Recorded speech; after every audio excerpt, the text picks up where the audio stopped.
What's happening, Carolina fans? Welcome to Two Fans in the Stands, a podcast related to all things Carolina Panthers and North Carolina Tar Heels. I'm your co-host, Tony. And I'm your co-host, CJ. Let's go.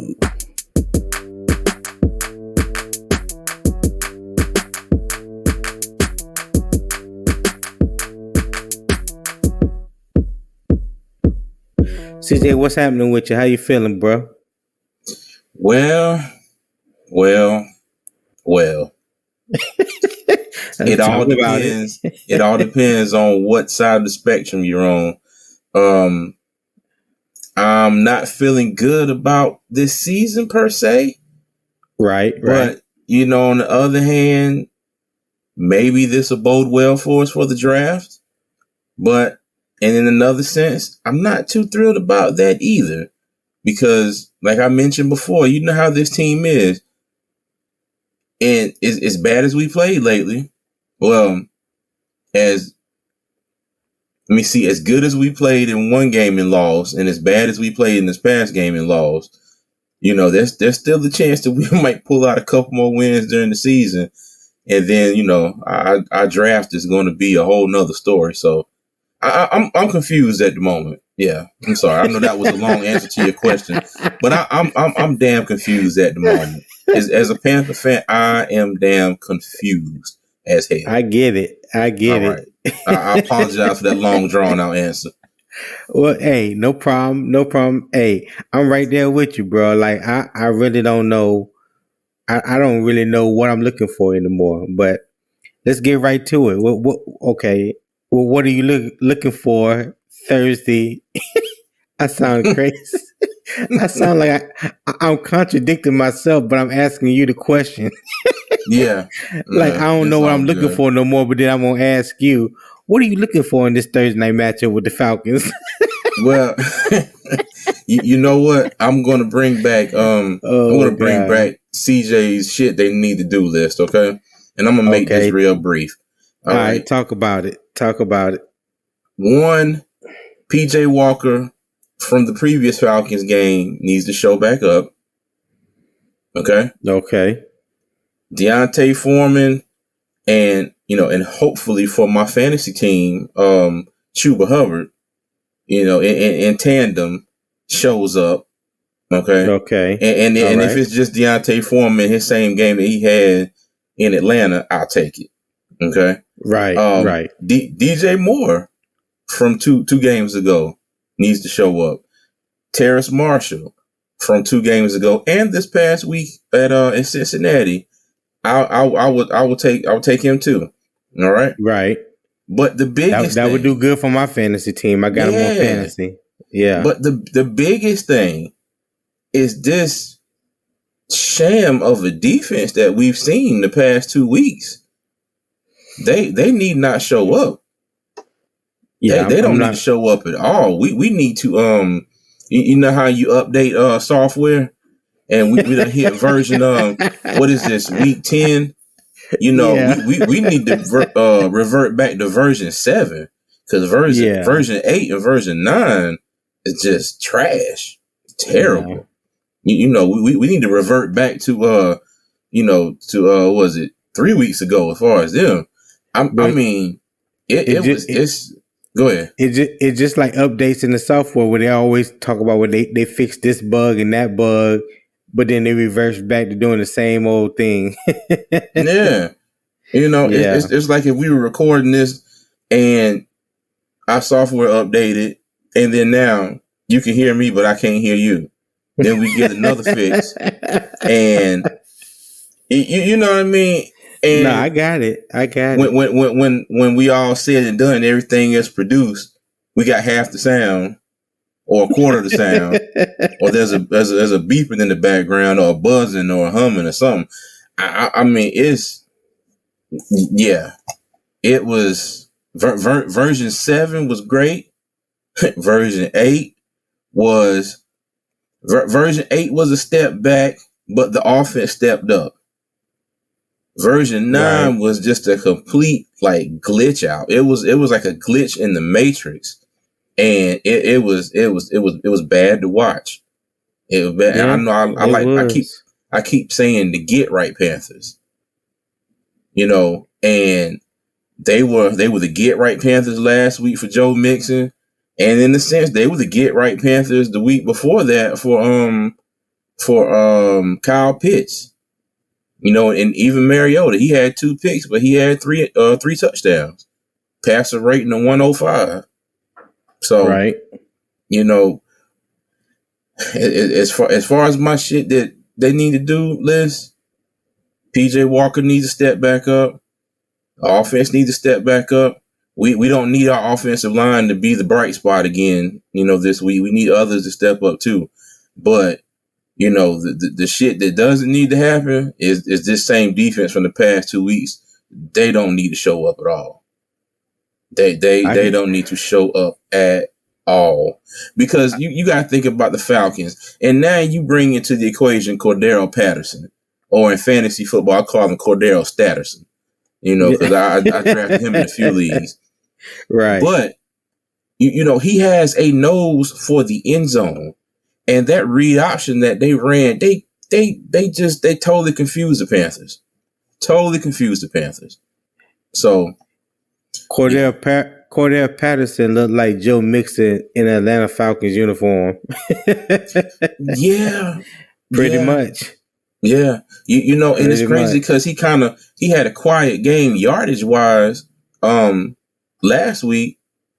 I'm sorry, this past Sunday, but he found the end zone twice. He got the angry scepter off of Good Morning Football. Did you see him lower his head in number 49's chest for the Chargers? And I didn't see that. Oh my god! Like I gotta look that up. Like that man ain't got a family. Like he in a profession that don't get paid. Just totally. Yeah, for real. Actually, it should have been an actual penalty on Cordell Patterson, because he lowered his head like a battering ram into that guy's chest. Mm-hmm. And technically by rule, you even as a running back, you can't lower your head. Right. So that should have been a flag. But baby, let me tell you something. Like my mama would say, baby. Why do you do that man like that? Yeah, you're right. He trucked him, dog. Yeah. But yeah, I mean, that's all I got. Panthers have got me to the point where I can't. They don't give me any reason to say anything different, because they still haven't done what they've needed to do, and the things that we say that they need to do every week. Still, and it's almost like a roller coaster. You get to the top, but you don't know who's at the top with you. You don't know if it's the defense. You don't know if it's the offense. Right. And then you get another game where you get to the bottom and shit, everybody's sitting there waiting for you. They already there. Offense, defense waiting for you. They waiting on you to get down to enjoy this disappointment with them. So yeah, it's a mess, man. It is a mess. The Panthers are putting out disappointing football right now. For fans like us. This is very, it's very hard to watch, and it's very, it's very disappointing for our team, because I don't think anybody predicted this. Right, I can agree with you on that. Yeah, I agree with you on that. But I'm done. That's my that's my rant for this week. Short and simple. They got to step up. However they choose to do that, yeah, we'll see. So what about you? I guess this is the part where you want me to try to figure out something to say, huh? Nah, you can, but hey, hold on. You can, but on the rare occasion that you agree with everything I said, just go ahead and say, well, Panther fans, that's it for 2 fans in the stands. We can get the hell out of here. No, but go ahead. Nah, but hey, like I said earlier at the beginning of the show, I really don't know what I'm looking for anymore. At this point, I'm just evaluating what we currently have and what we need going forward. That's how I'm looking at it right now. Because any hopes, any thoughts, any talk about the possibility or even sniffing at the playoffs is mute at this point. That shouldn't even be in anybody's vocabulary. The word playoffs or anything like that. Right now, it's all about forward thinking for me. What evaluating who we have, what we have, and how do we fill those gaps in the off season and in the draft. That's what I'm looking forward to. I'm not expecting anything from this team, but I'm hoping that they stay healthy, especially our core players. I hope the offensive line True. continue to gel and get better. I mean, they are the one bright spot of the whole team this year. They are the one bright Mm-hmm. spot. So I had to tip my hat off to them. I had to tip my hat off to Scott Fitterer, and I guess I can say it. I guess Matt Rule, because he was the coach at the time when they made the decisions to overhaul the offensive line. Bum, So I bum, bum, had to give. bum. Yeah. So I have to give him a little credit there. But the offensive line, man, is stellar, and that's what I was hoping for. Because even if we get a franchise quarterback in the draft, Bryce Young or C.J. Stroud, in my opinion, you can drop them in behind that offensive line and not have to worry about them getting killed. So that elevates that I'm not elevates that escalates the transition from college to the pros for whoever the quarterback will be. That Yeah. would make life easier for them starting out in the National Football League. But I hope we don't have a repeat of this past Sunday. Now I know that's asking a lot. It was fun to hear Shaq Thompson Monday in the press conference talking about it's time that he needs to show up and cause some turnovers and be the leader of the defense. Like, dog, where you been the past 9 weeks? Are you serious right now?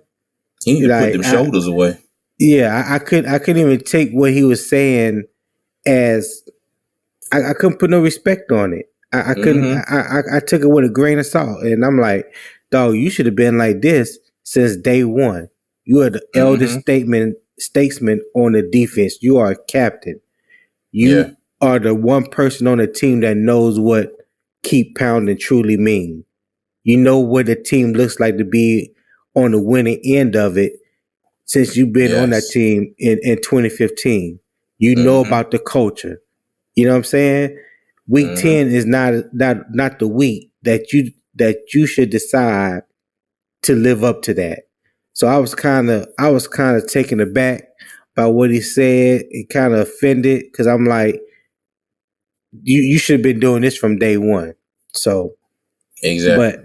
yeah, I like I said, I ain't got a whole lot to say because there's not a lot that needs to be said. We've been saying the same things, watching the same things week in and week out, and I'm just of the mindset. Like we was talking about the other day.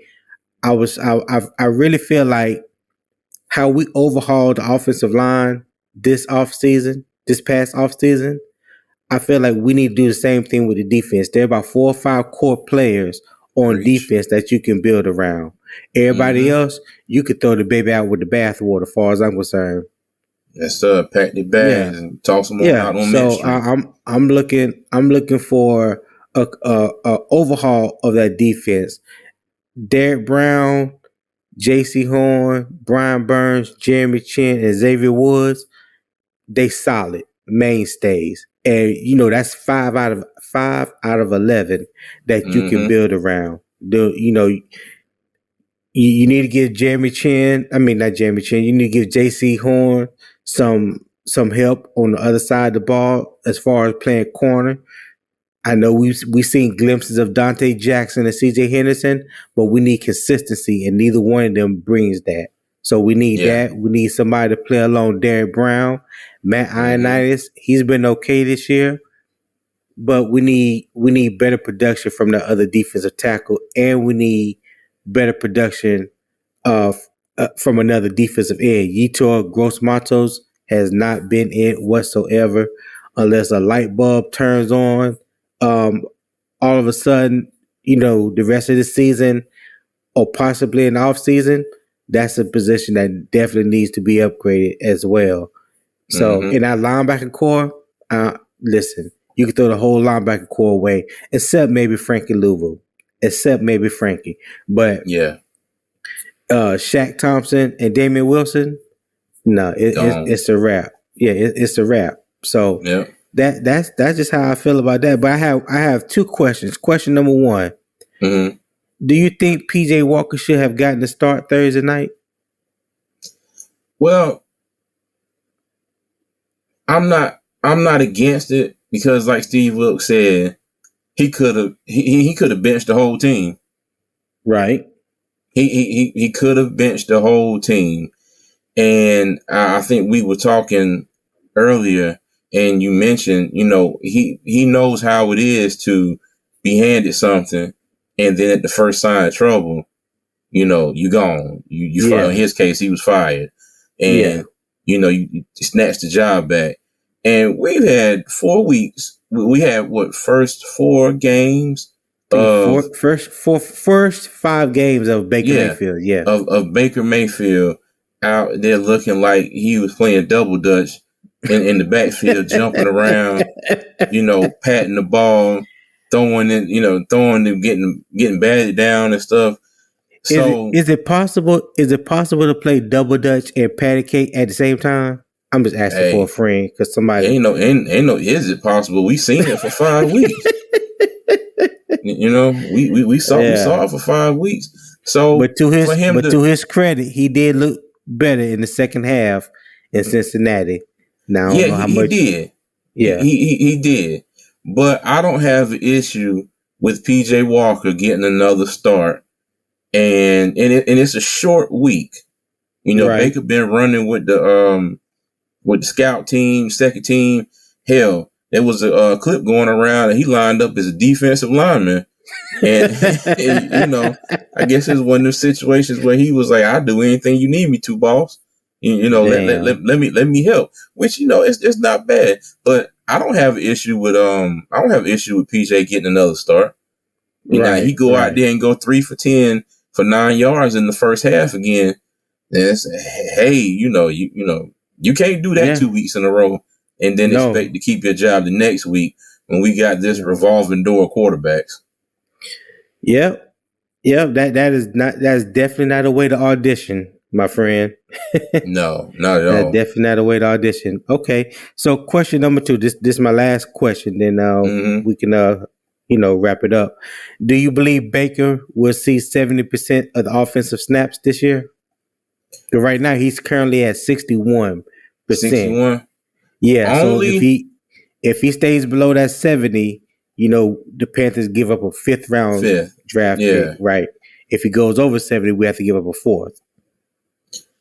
Well, I think it might be a couple of possibilities here. If PJ Walker goes out there and stinks it up and gets pulled, then yes. But that's contingent on whether Baker gets thrown back in and then he's named the starter going forward, or if PJ goes out, stinks it up, gets pulled, Sam Darnold is off injured reserve now, so maybe they throw him in there and see what he can do. So it's I can't give you a yes or a no. It depends on a few factors. Yeah. So I will say it's a possibility, but not a definite. I agree. I would think at this point in time, if PJ Walker was to go out there and stink it up in the first half like he did last week, my hope would be, let's see what Sam Darnold can do. We already know what Baker Mayfield can do. We already seen what PJ Walker can do. So I think now it's time to give Sam Darnold a shot and see what he do.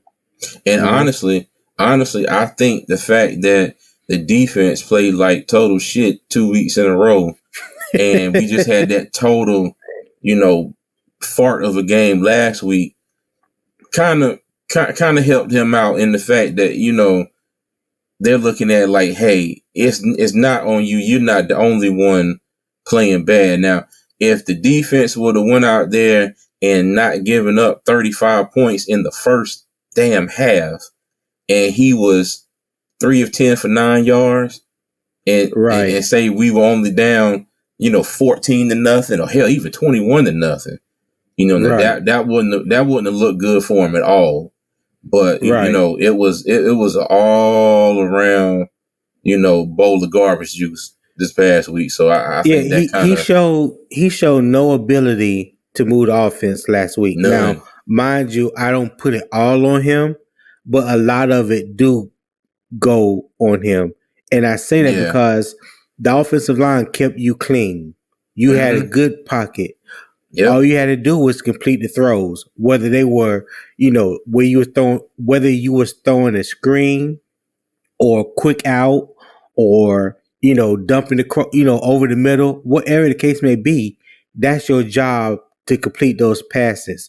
And you can't, you can't put it on the offensive line and say the offensive line didn't give you it's not saying that the offensive line didn't give you time or that you didn't have a clean pocket in which to throw from.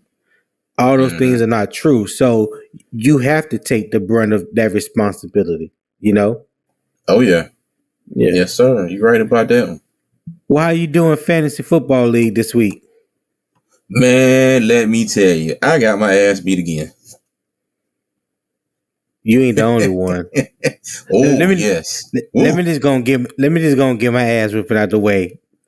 Or for everybody out there in 2 Fans in the Stands Nation, my wife beat my ass pretty damn good in fantasy football.